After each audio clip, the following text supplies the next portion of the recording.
Hello, and welcome to the Health in the Heat podcast. My name is Allie Miner, and today I will be having a discussion with a woman named Brenda Larson from Henderson, Nevada, about staying healthy in the heat.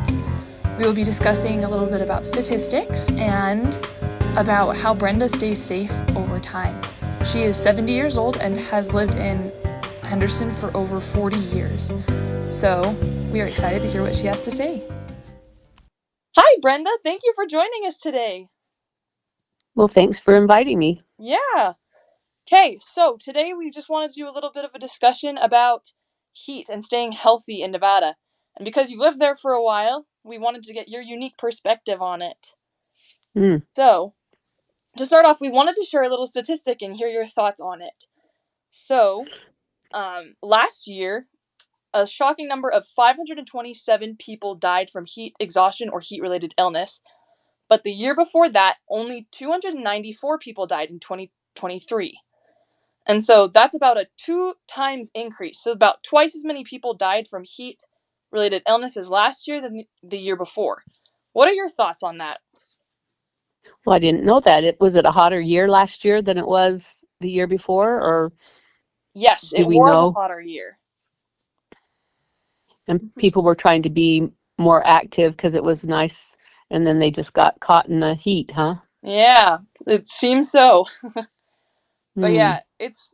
there's a lot of people who've passed away from the heat in that year, which is very unfortunate. And so that's why we're trying to get your help and assistance on how we can make that better. And so, Yeah, a lot of people don't want to live in Nevada because it's so hot, but we don't want to live in other places because it's so cold, like winter. But here we usually don't have snow, but we do have the heat problem, and we um, we use our air conditioning in our houses and try to stay hydrated. That's one of the big things that we try to do here to cope with the heat. perfect.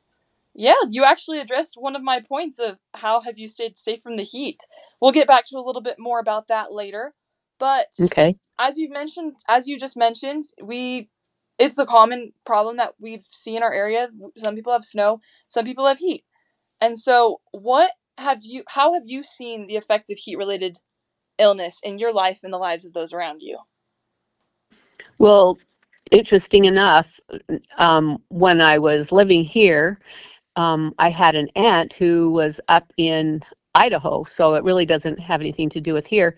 But there was a little boy that got lost, and they had a big search party, and they went out looking for this little boy, and I guess it was a really hot day, and they obviously didn't drink enough water or have umbrellas, but they were searching for this little boy, and my aunt actually died from heat stroke or heat exhaustion, and that was very, very sad because we know to be careful here, and and most of us are careful. Like if we went out hiking, we would definitely take enough water.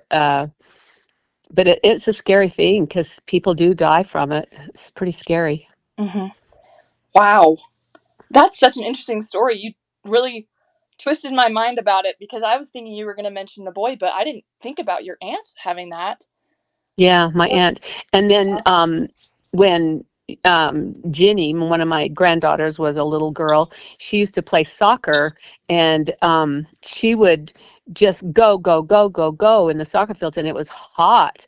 And I don't know if she has sweat glands or something because her face would just get red, red.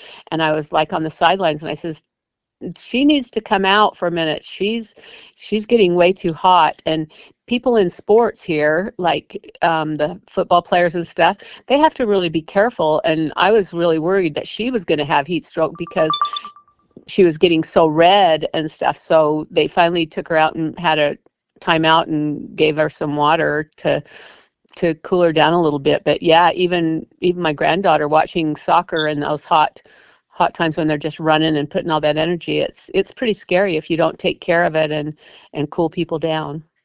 wow. Exactly.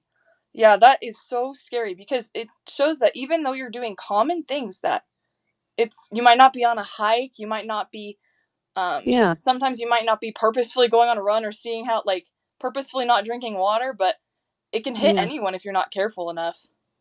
Yeah, I actually think you can just be sitting watching the soccer game, and if you're in those hot times that you can, if you don't, keep a little bit of hydration in you, then it's deadly. Wow. Yes, for sure. So it really emphasizes the need that we have to stay safe and be careful in the heat.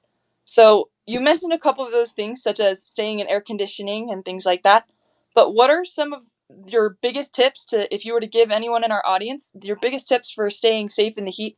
What are your suggestions? When it's really hot, don't go out and go for long walks, because it's just too hot, because you have to stay hydrated, and you have to be careful. Just outside my house, there's mm, a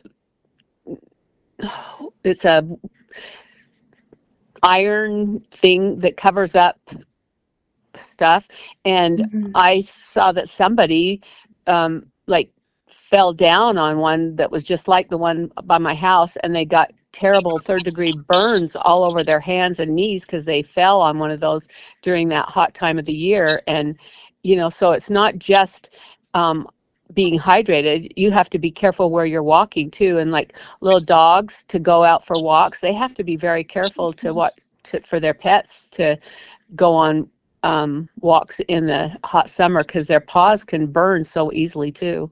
Wow.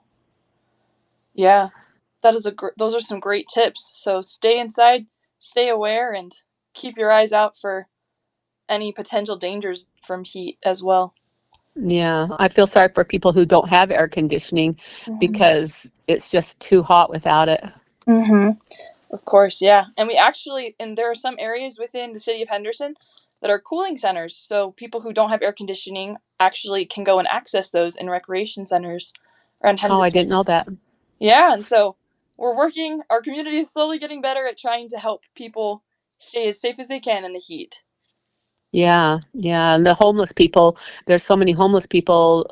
I worry about them too, but hopefully they can find places to get, relief from the heat. Absolutely. And that's our goal, to help spread awareness and help people know that no matter what their situations are, how they can stay healthy and safe. And so, Yeah, thank you so much for talking today, Brenda. It was so nice to hear you're your perspective. you're welcome. Perfect. Thank you so much. And everybody stay safe in the heat. Okay, have a good day. Bye. Well, there you have it, folks. Straight from Brenda herself. Make sure you stay healthy in the heat. Make sure to stay hydrated, wear sunscreen, use fans or AC, and avoid the sun in the middle of the day. For more information about ways to stay healthy in the heat, go ahead and visit our site, and we hope to hear from you next time.